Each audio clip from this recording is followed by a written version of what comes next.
Buenos tardes, almost. Depends on where you are. 8 minutes. Nice. If that's what you're saying. Afternoon. Welcome, world, to the Dream Show Live. Excuse me. I had to burp. Now, y'all didn't want to see or hear that. Yeah. Welcome to the show. We are here on a Thursday. A lot of moving stuff around.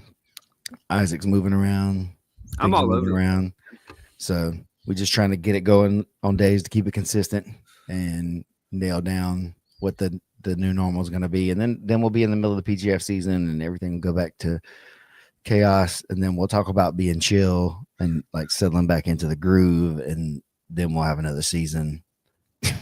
Actually, I was just looking at my calendar. I don't think that chill moment's gonna happen this year. Yeah. It's getting stretched out for you. I mean, speaking of which, it's almost the end of the year. It's November. I mean, I've been in That's the the land of year now. eternal summer lately. So, like, I got here and It's fall, leaves y'all. are different colors. Yeah, it's cold. So, Have that nice yeah, grappling hour hoodie on. Shouts out to yeah, to to the half homies. Esparza. These are actually really comfortable. I will say that our community, there are their fair share of hoodies out there. And this is one of the ones that you get and you're like, oh, this is that nice, soft, a little bit thicker. Like when I throw on a hoodie, I don't want to feel the breeze through the hoodie. I'm putting on the hoodie because I'm cold. Mm. You feel me? So like this is a good quality, good move, Raph. Yeah, and also another thing, like working in this thing, I don't know how much the industry or whatever stuff is, but Raf gave us or at least, I'm sure it was in everybody's, but there's a nice little note, along with it after the season. So I thought that was really cool. Just being again similar to what we were talking about earlier, is like it's nice to be like appreciated. And so somebody taking the time to handwrite you a note is super rare these days. So that was a nice touch also. I was trying to think. There's very few people that I've received things from that have little handwritten notes on it. That is nice. Yeah, it shows at least that much more care. They had to go find a pen. Yeah, and a little card, and then at least make up something for you. Something to say that was if it's genuine or whatever, that how felt good. How much more valuable do you feel like it's gonna get over the next, I don't know, like 20 years on the, like, not even, people are like craftsmanship, like handcrafted, but not even that, just like the little bit of extra that makes it like a human touched it or drew it, or it makes it a little bit more exotic now because of that. Because I've been reading a lot of stuff about the AI bubble, so I don't know if you have.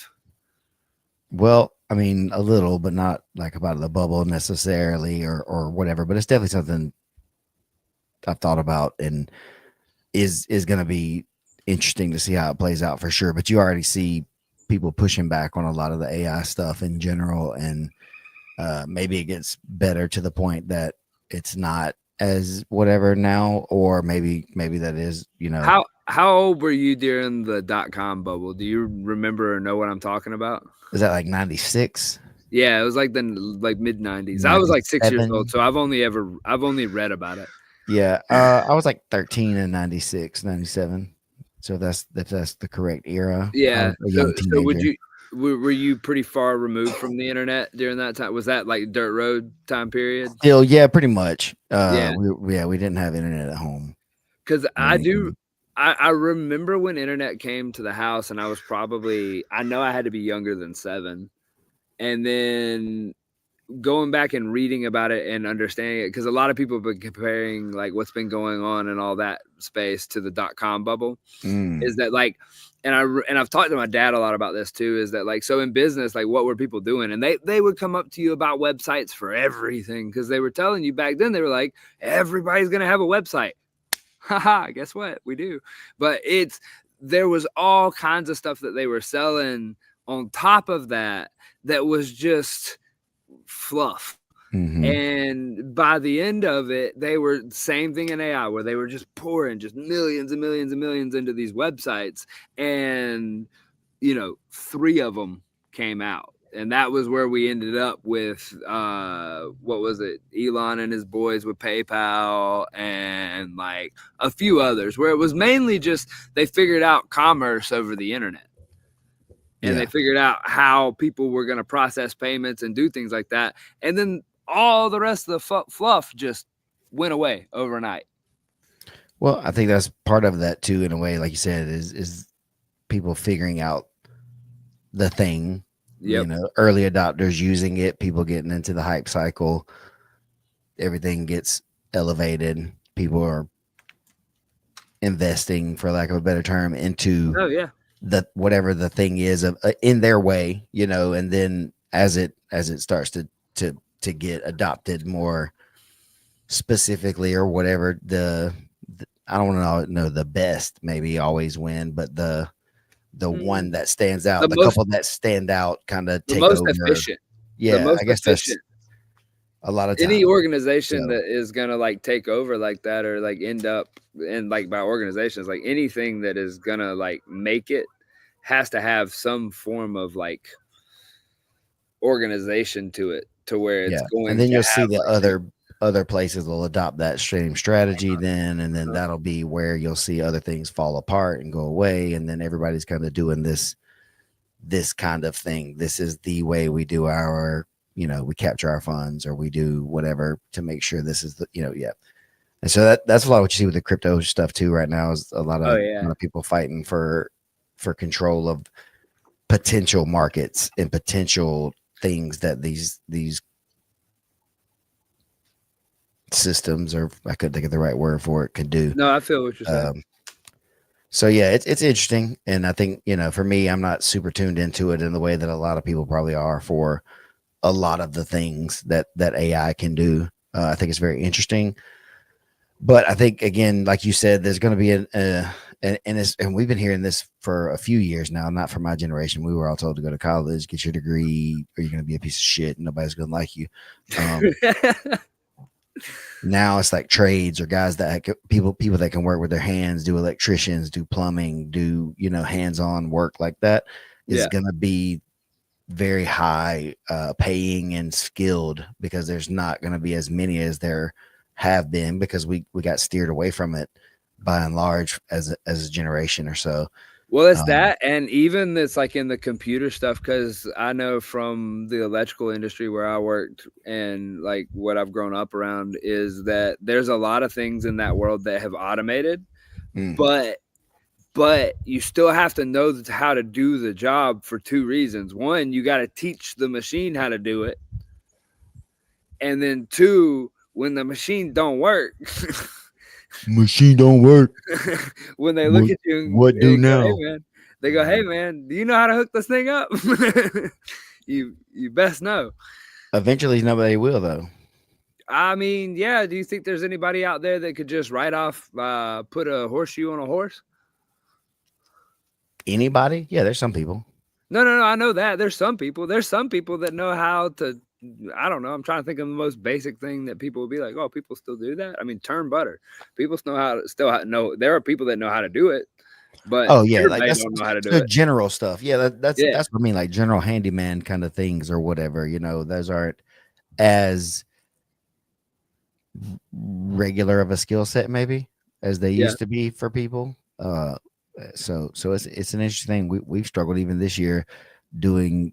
Uh, we had some issues in our house that we had to get some work done on. You know, and it's been hard to get people just to come do the work, get bids from them, and we're like, hey, we're ready, like we yeah, can pay you for it, but it's just hard to find the guys that can do it, because the good guys are busy. They're, you know, whatever, and it's like, okay, well, thanks, you know, they're too busy for smaller stuff or whatever it is, yeah, so we try to yeah. go to the next guy, and then it's just been tough like that. So I think there is a lack of really skilled uh Labor. Yeah, tradesmen, you know, yeah, in at least yeah, in this area it feels like. And God knows I'm not that guy either. I didn't get taught it all at a young age very much. So I didn't, you know, it's just not really the thing, you know. I was yeah. a book nerd, despite what you might think. Uh, I feel like you give off "I read a lot" vibes. Yeah, I'm a pretty wild cat, I guess. I didn't living out in the country. There wasn't a lot of stuff to do. Yeah, And again, pre-internet, there was no phones and things like that hardly. And if there was a phone, you had to stand there and talk like in the kitchen beside everybody or in the living room right there beside everybody listening or whatever. And I was like, that was weird. yeah, And then yeah. we got a cordless phone or whatever, but then daddy was like, nah, don't walk out of here with that. What you trying to hide? It's like, Jesus Christ. Is this the police state? You know, my bad, you know. Uh, Okay. like you didn't have a TV in your own room or anything. None of that was real. There was one TV. You know what I'm Yeah. saying? So it's Okay. like, I feel that. you go outside and do what you could do, but then at a certain point, you know, just come in there and read stuff. I don't know. Maybe that wasn't everybody's experience, uh, but I mean, that sounds like a pretty classical, like 90s experience. Like that's, I mean, I didn't have my own TV till like, yeah, I got a PlayStation, and the only thing that I could do was that it could pick up the local, that like got the local kids channel or whatever that was like on the local news during the day. yeah, I could watch. There was that on there, and PBS. then yeah, it was PBS, and like I could play like my PlayStation that I had like 3 games for, Mhm. and it was like the TV was like this Dude, big. that's what I'm saying. Like folks don't even know. It's like when back then, and this isn't like a talking bad about him or whatever. It's just like they were doing a good thing, for the kid, for me.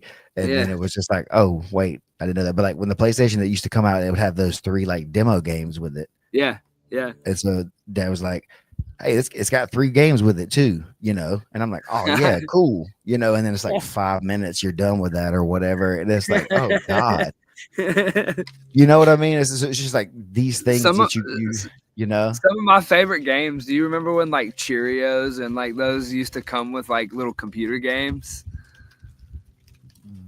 Sorta, but It not was like exactly. you might have been a little older by then. Like I was Like like the floppy little kid. disks? Or are you talking Well, about CD-ROM? no, they were CD-ROMs. They were like CD-ROM games that like were little like characters from like there was one that checks. It was like Chex Man. That was like it was a character that was just like a piece of cereal that you played as. I don't know why that was so I, funny. I loved those games. Such a piece of cereal. It's like, I don't know why that felt like a diss all of a sudden. He was just a piece of cereal. Damn, man. Chex Man was out here representing. Show some respect. Put some respect on Chex Man. Man, my guy was out here protecting and serving, I'm sure. He was fighting. You had to like fight Fiber. aliens. Like it was Yeah. on a it was on a universe. Making Like sure it you're was getting enough vitamins and shit. so.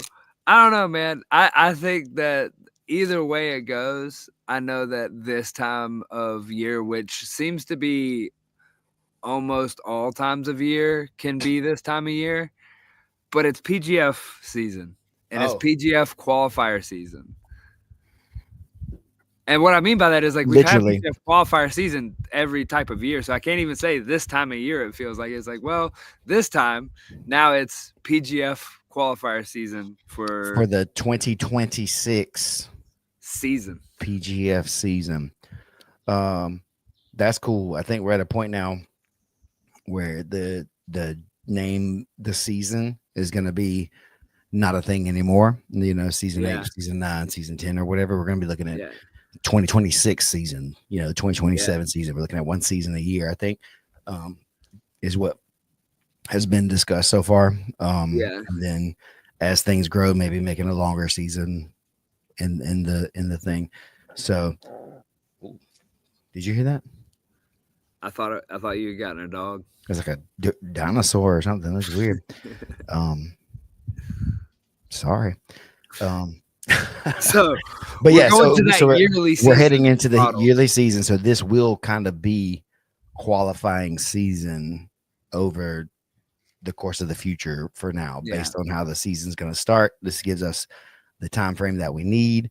At a certain point, yeah, I think you're right. Qualifying will be basically all the time in a way, as guys develop and things like that. The qualifiers may play less of a role in some of the things that they have than they have previously. I think the qualifiers are always going to be a part of it for each individual team to maybe locate talents and have a Well, chance to get eyes on them and let them get games in and things like that.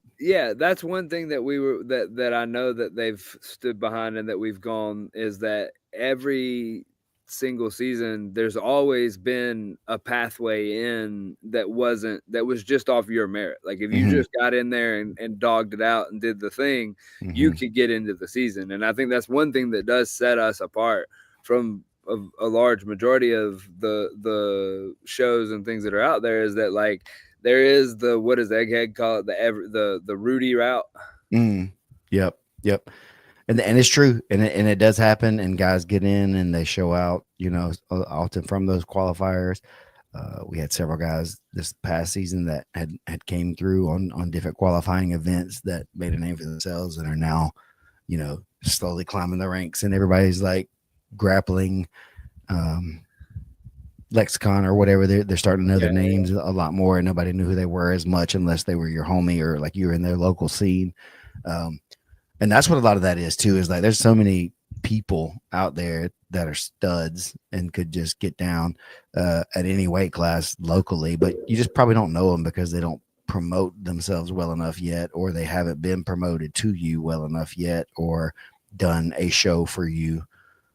You know what I mean? And that you've seen in some way. So when they break onto the major scene, then people start to know that, oh wow, this guy's really good, but they'd always been really good. You just didn't know him yet, kind of deal. So I think that's one of the best aspects of the qualifiers, because guys that don't even win qualifiers become guys sometimes because they they're dogs, and you can see that they're going to perform the way that the league wants them to perform, even though they didn't win today.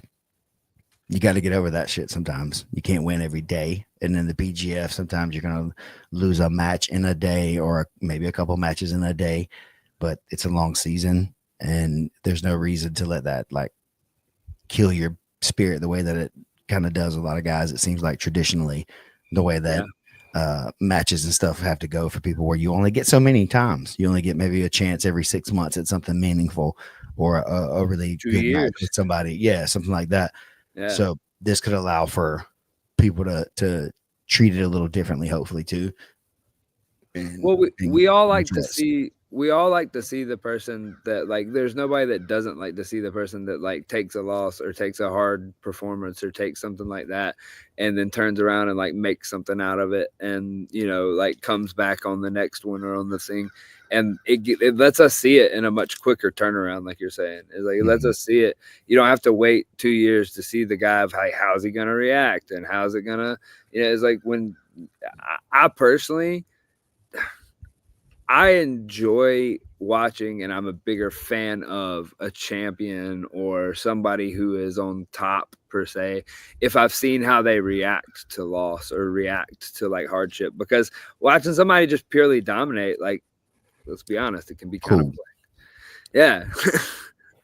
Yeah, there's an element of that, at least now for me too, where when someone's just like on a run and they're being very dominant, it's cool for them and it's a great thing, but history's shown that it's gonna come to an end at some point for everybody, and then there's the ones that make it and stay at that upper echelon throughout all the time, even once they get done kind of competing and things like that. People still hold them at that upper like echelon kind of thing. But yeah, it's gonna be cycles in general, and I think being so involved with the baseball, softball stuff with the kids a lot is really giving me a lot of perspective in a way too, and trying to use some of the way that they talk about that in the way that we could talk about how grappling is and jiu-jitsu or the sport of this thing is too. Is like this is built on failure too. Like people talk about baseball game, but so is jiu-jitsu is really built around failure a lot.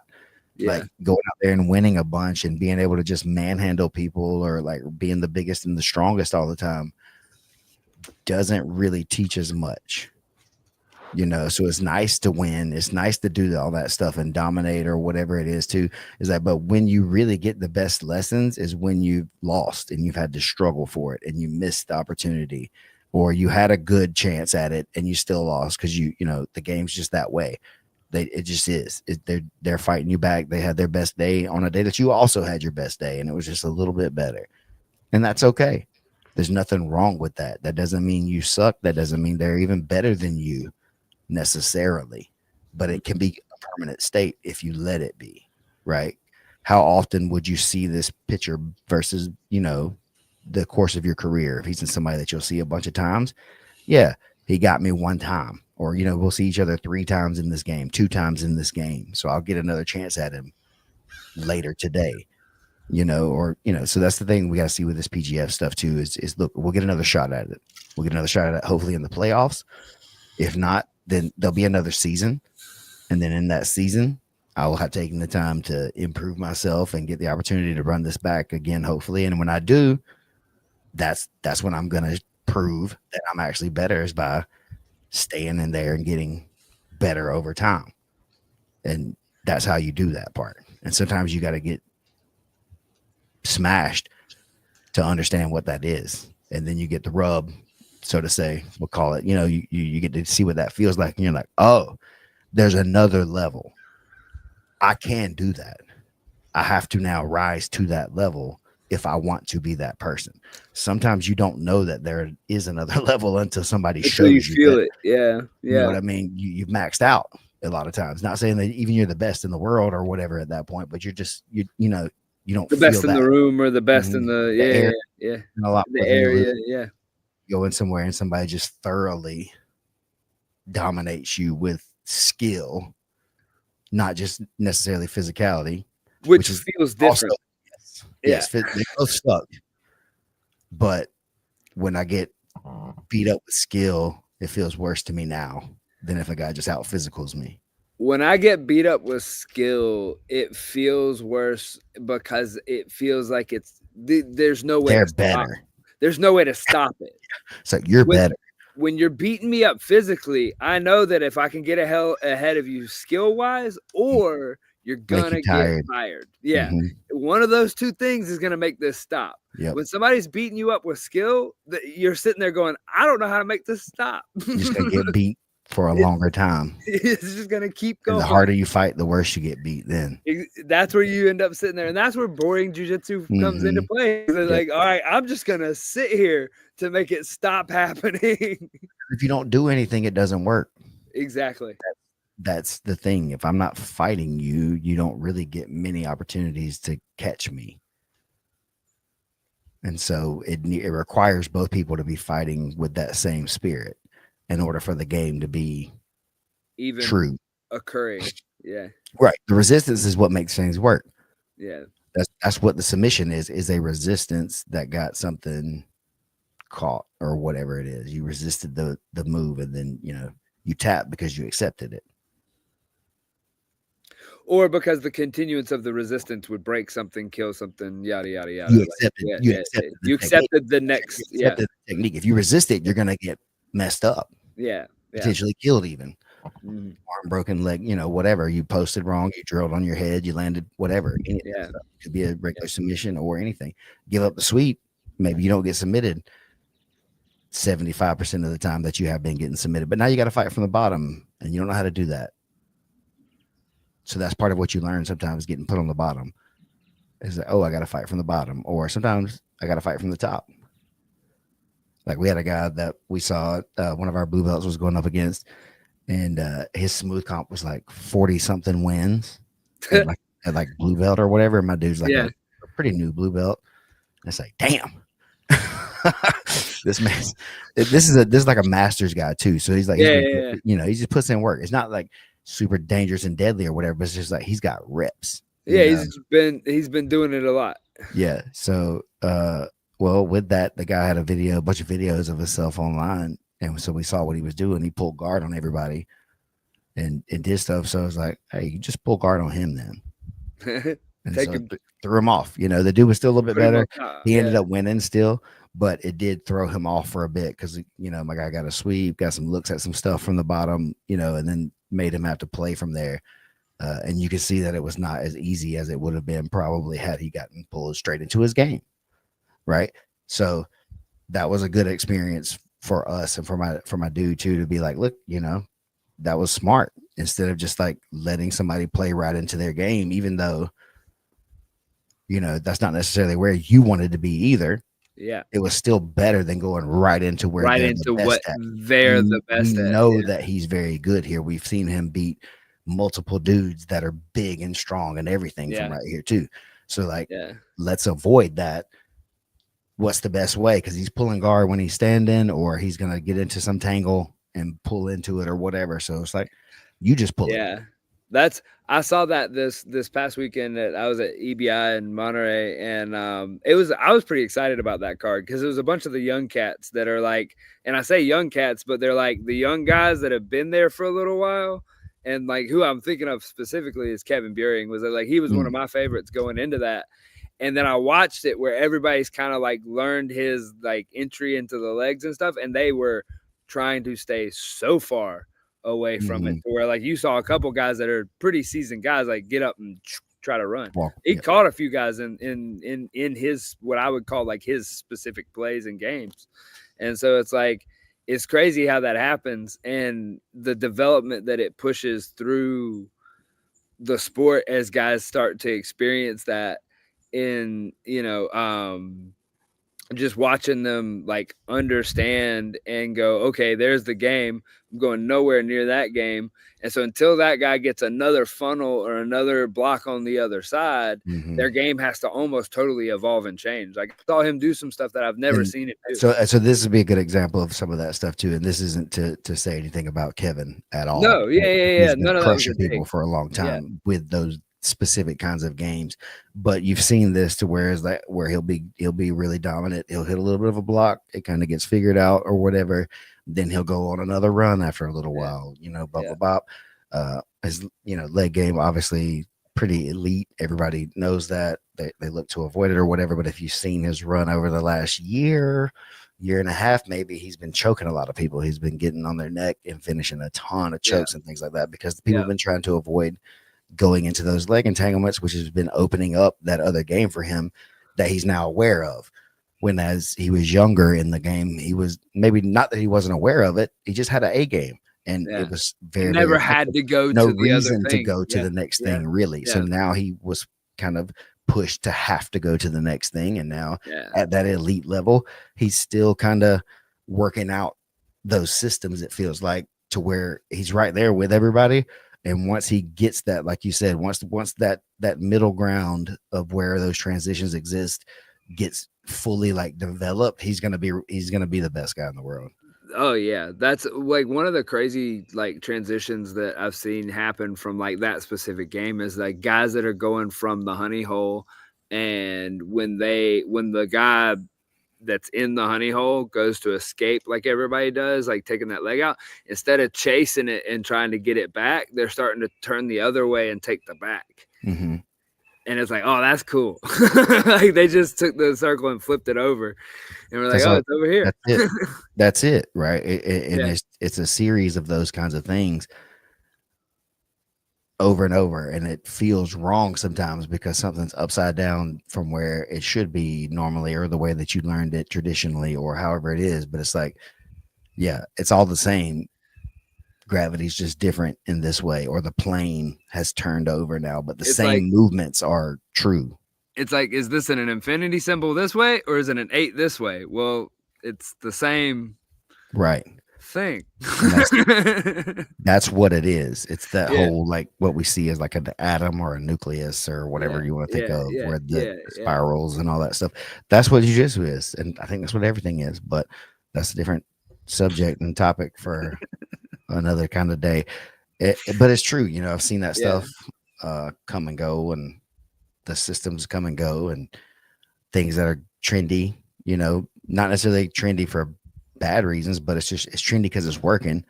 Then people start trying to work against what's working, And so then that trending move goes away because now everybody's figured it out. Now there's the next generation that are doing these things, and it's like, oh, well, that's not right. And it's like, well, it's not right traditionally, but it's right to counter the things that have been done traditionally more, and so that's the new cycle you have to go into and figure out how to blend whatever the system is that you have that you like into whatever these people are doing, because otherwise you can't pull them in. Otherwise you can't get them down. If you can't play their game at least enough to get them into your game. Play your game.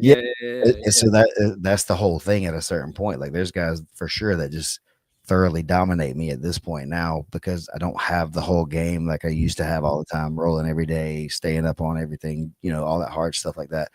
And it's like, okay, I see where they're going now. When you make this particular move set that used to work all the time, now everybody's going for this arm clamp series here, whereas that was a pretty low percentage choice. Yeah. Years ago, so that's what I'm saying. It's like, it's like it was a thing, but only the really good guys at stuff did that then, This is a total side note, but the eco games and like playing in the like those type of situational drilling type things. I've been training with Johnny. Say situational drilling. Don't you call eco dynamics situational sparring on this live stream? Was that did I slight one against? I'm sorry. Not me. I just wanted to say it again so that way maybe the algorithms would pick up some of those buzzwords and get the folks in here to argue about us not knowing anything. I got you. Well, Johnny's been on that kick ever since I met him down there, and when we've been Johnny Hernandez at Cancun. Yeah. We've been down there and we've been going in ways where like you start at such a basic little game, like even like the leg locks, this has helped me. And it's so like dumb and like elementary, but it's like a little like foot game that you play where like two people sit across from each other. And this is just like one example. And the whole goal is to get both your feet between their feet. And that's it. That's the only game. And like, you just sit there the whole time doing this and you don't realize like what that skill of being able to like pummel and stuff, that's all of it. That's the beginning of your leg lock game. So we do this thing where you're standing right with an over and an under, and you battle for double underhooks, right? It's the same thing. Yeah. Strange. So I know. But I bet less people do that than do the one you just described. Yeah. I agree. That's what I say. That's the cycle that we're in right now. As a whole, the competition scene is more towards that leg pummeling. Upper body pummeling is coming back around. You see guys pinning a lot more. Well, and what we've gotten to in that is that like the two blend is that like you're trying to do the same thing. Like it's like that's when you're talking about. Now we're talking about guard passing. Is that like if I can pummel to the inside from top and then pummel both double unders as I'm getting in. Or go into DMs and use that like to get butterfly mount with double unders. Yeah. That's the same thing as butterfly guard with double unders. But now you're flat on your back, and I got gravity on my side too. Yeah, but if I'm in double unders with that, I can also access your legs because I have full access to the core of your body, which is the whole point. Yeah, no, I will say that we have overcomplicated everything, but it also that doesn't mean that it's not complicated. You can't sell it if it's simple. Yeah, I think you're right in why it is, but why can't you sell it? People why don't believe people you. Want to buy simple? They don't believe you. Man, that's a good one. Can't be real. It can't be that simple. It can't be. It has to have these things and these steps, and it needs to take whatever. But and so I don't know. That's like I don't know. Maybe it can't be, unless you've also spent your time in another field, understanding like kinesiology and I guess what people call them biomechanics and things like that these days of how the body moves and the optimal situations and planes and stuff like that, because it's just human movement. It's all it is. It's just moving. And then depending on what you're doing, certain things are better or worse. But there's always certain things that are not good for the human body to be doing. Which is essentially all of sports. Right. That's yeah. So it's just being athletic. Being more athletic, you'll be better at jiu-jitsu probably. I mean, Now, there's you will not be the best information guy, maybe. You'll be the best competitor, though. And that's another thing that people do not understand about this. that's a different yeah. Yeah, we've talked about it a bunch or whatever, but like, you don't see the head coaches out there lining up, with their wide Yeah, receivers, D'ing yeah. them up or opposite, But burning their DBs and stuff like that. but they do have like the head coach may not be because the head coach is the 30,000 foot view guy, but he does have guys that are Bought in. specific. Well, that are specific. Like your positional coaches. A lot of times in football, they were a running back or they were a wide receiver. Or Mm-hmm, they were because mm-hmm, they can speak the lingo. mm-hmm. They know what I'm asking you to do and like how to specifically move your body and do Mm-hmm. those things. So I do think that it can get specific, but I think people get lost in the specifics They because they can. zoom too far into the fractal. When you're playing a certain game, then you need to be very specific Yeah. because that game is going to have a lot of variability depending on what the rules are, things you can and can't do, certain things. But then also, there's going to be certain things that people believe are true that just because everybody else has done it this way, that somebody's going to come out and innovate. And it's like, oh, wow, you didn't know you could do that, because it just hadn't fell into the conventional wisdom. Like, Well, and it's like in the eco games and type. what's a running back now? Oh, it's totally different than what it was 20, 15, 30 years ago. I Right. mean, 10 years ago. Right. And then the forward pass? What's a quarterback now? Yeah. Versus 20 years ago. And can you run a triple option anywhere now? High school, On maybe above high school. who knows? You know what I'm I saying? Just because of the speed of the overall game, just because how just how fast and fast how everybody is. sophisticated everything Yeah. is now. Now Right? you have linebackers that are the same size that they were 10 years ago, but now they They're run just 4-4. as fast as you. Yeah. And they study and they got film on Yeah. all this. See, Yeah. so Yeah. it's like the whole, it's just, it's just interesting to me like that. Cause again, you're still doing a lot of the same stuff, but at a certain point, you look at different metrics maybe to see what's successful or not. And I'm interested to see when jiu-jitsu really gets into that avenue of training more and not so much of the mysticism and you gotta, be able to kick everybody's ass to be good.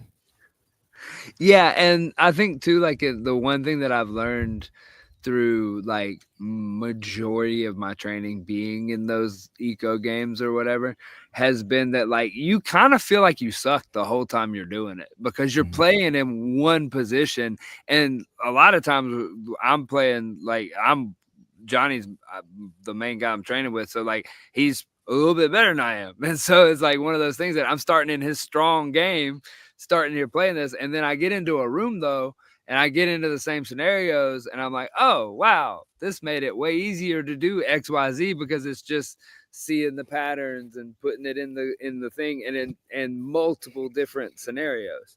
So it's Yes. like, And to circle this back into what we were talking about, I was talking to an athlete today who is coming to Alabama for the qualifier this Saturday in Opelika at Cage Fit. twisters. The Alabama Twisters seminar, not seminar, the Yeah, qualifier, the and there's gonna, qualifier. kids matches and things like that are gonna be on there too. Also trying to build that part of the community and stuff up. But I was speaking to him about it, and he's previously tried to qualify before. So this could be for anybody that's out there potentially considering a qualifier event, or you want to make it to the PGF. There's been a framework for this thing that it's been different, and even myself coming into this, I was like, this much as everybody, I kind of hated it. The way, like for my game, it's like it's not built for this. Like this isn't good jujitsu. This is making me do stuff that I shouldn't do. That I should, blah blah blah, all those things. Yes, that is correct. This is not the best jujitsu guy show. It's not for that. This is not even jujitsu per se. This is a game that you play that you can use jujitsu in order to win and dominate. But there's also other things you could use, grappling styles and strategy. But it's not just jujitsu. Just jujitsu is probably not the best for this style because it's slower and methodical and often could take more than the 6 minutes to win it.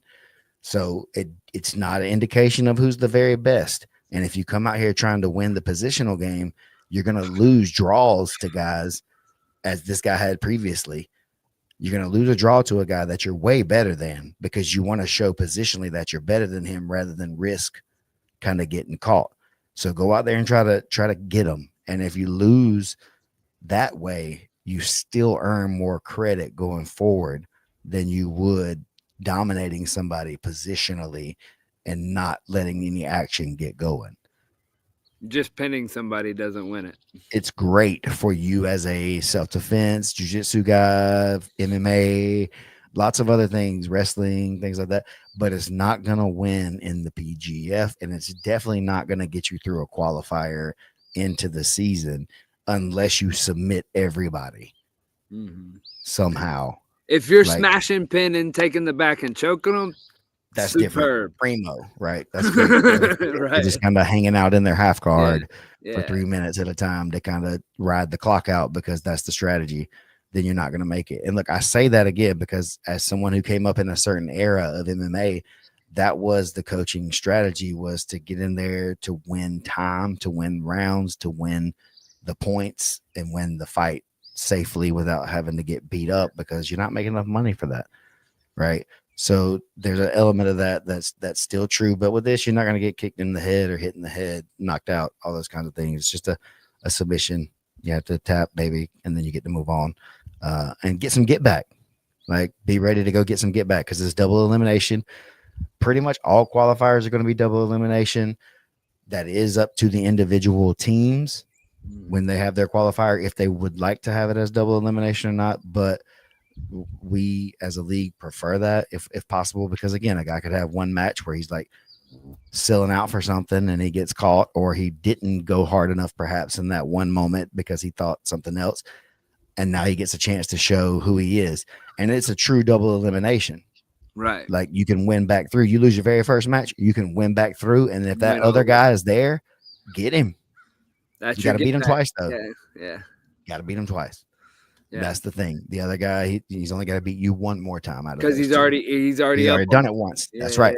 So if he wins again, wow, we don't need to see it. We don't need to see it a third time because he's beat you 2 out of those 3. But if you beat him, you got to beat him at least one more time to be that champion. But if you're a guy who can win through that and get up there, and maybe you don't win, I think that's a lot. I think that's going to say a lot for your character and for who you could be for the PGF as an athlete. And showing the heart and showing the things. I mean, like, not throwing a nod towards the PGF athletes a little bit on like the EBI this weekend. JJ was there, and JJ was he came in and he had a rough first match, and then he got back on how they do like the special match where, like, you know, they have a extra guy there, and then whoever wants it out of can get one. They gave JJ that one, and I watched JJ go through a brutal truck series and make it all the way back, and he toughed it out or whatever and made it to the end, and was able to catch a choke on Manning, Manning put on a great showing of coming back and running what he ran. And watching that was one of those things, like with what we're talking about, is like the athletes that are in now, I love to be able to see that, and you love to be able to give that opportunity at these qualifiers and at these things to get that guy that'll run it, run it again, because that was the core of it when we were doing this in the beginning, right? Like, we were just a bunch of people that just wanted to run it. Yep. Have fun, do jiu-jitsu often, get many reps, see if you can choke people instead of just go for breaks, maybe, because it's cooler. But maybe not. Maybe you just get a bunch of breaks and then you still win because you can just break everybody. Because of our man, the Elbow Genie. I rolled with him 2 nights ago. How was that? Oh, man. It was you remember the thing we were talking about that went viral and we shared in the group of the guy getting choked out in side control? Okay. I was in half guard. and he was doing this thing that I think he said Wagner Rocha showed him this detail. I don't know. All I know is that when he was doing it and as he was passing my guard, I was like, oh, this is kind of like that fake thing I saw on the internet. And then I felt my like head kind of tingling and I was like, oh no, I should fix this. And I started to get out. I was like, I didn't think you could put me to sleep there. And he's like, oh no, yeah, I put people to sleep there all the time. I was like, oh my God. Starts to get a little dark. Yeah. So it turns out the elbow genie can do more than just break your elbow.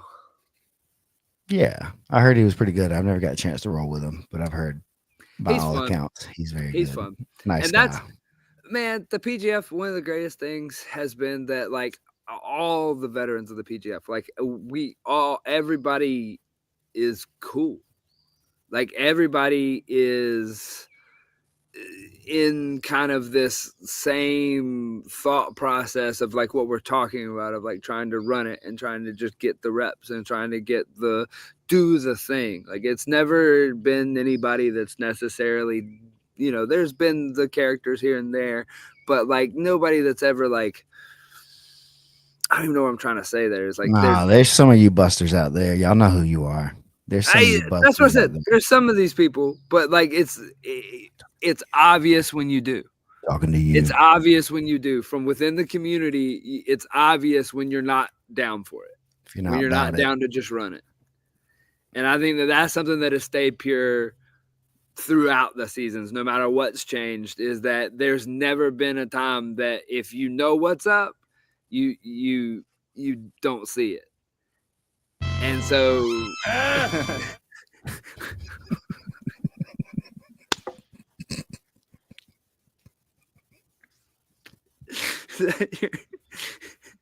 we can't give you anything. I figured out how to connect my phone to it. Easily. But so yeah, this weekend there's a qualifier in Opelika. If you haven't registered, that's right by Auburn. If you don't know that, yeah. If you don't know where it is, it's in East Alabama.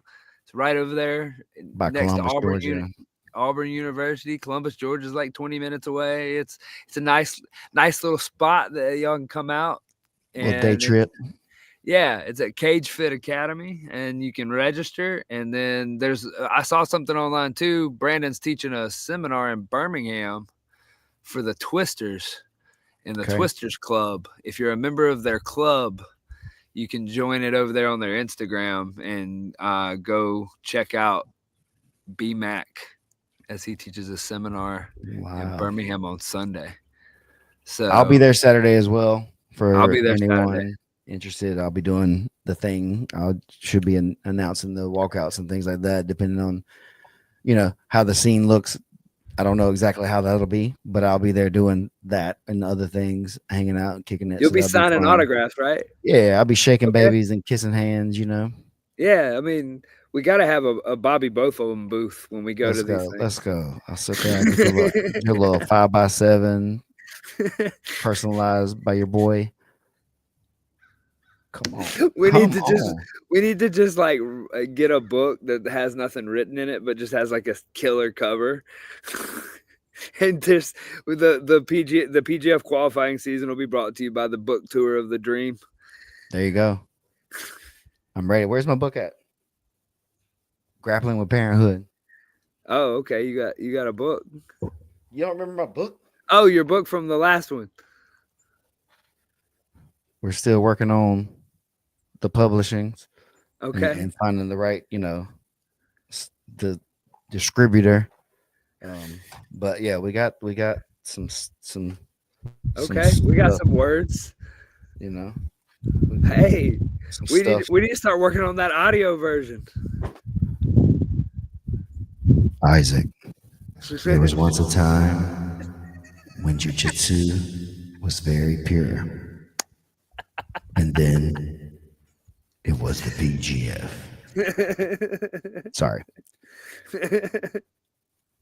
Yeah. No, that's but that'd be fun. Yeah. Definitely come out, come hang out, come see us. That's part of what we want to do here at the PGF. Be the vibes, be the community things. Come out and hang out, support your favorite team. This is the Alabama Twisters qualifier, but these guys, any of them could potentially end up in or on the Philadelphia team for the Phenoms, in the Vegas team for the Kings. Who knows? We may even select one of you guys for the Kentucky Hollers. I don't know if I want to qualify a person or not, but maybe you impress me enough. We'll throw you out there and get you a holler T-shirt or something like that. Tune in. It's gonna be good, boy. And we will be live. That is going to be streamed, so you will be able to find that here on YouTube.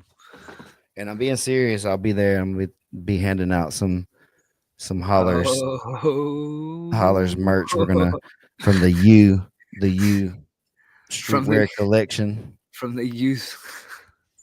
The UPGF streetwear collection. Also, you can get. How do I get one of those T-shirts? We the ones. We don't mind. Let's go. The UPGF. That's Miggy, myself, and Wallow in here. So yeah, check out Wallow J on his Instagram. He'll get you the link to the actual stuff. I don't really have that handy, but definitely gonna bring, a little bit of Hollers merch over there to pass out to anybody that's in the periphery. Then come I just on want to out. end it with that big word.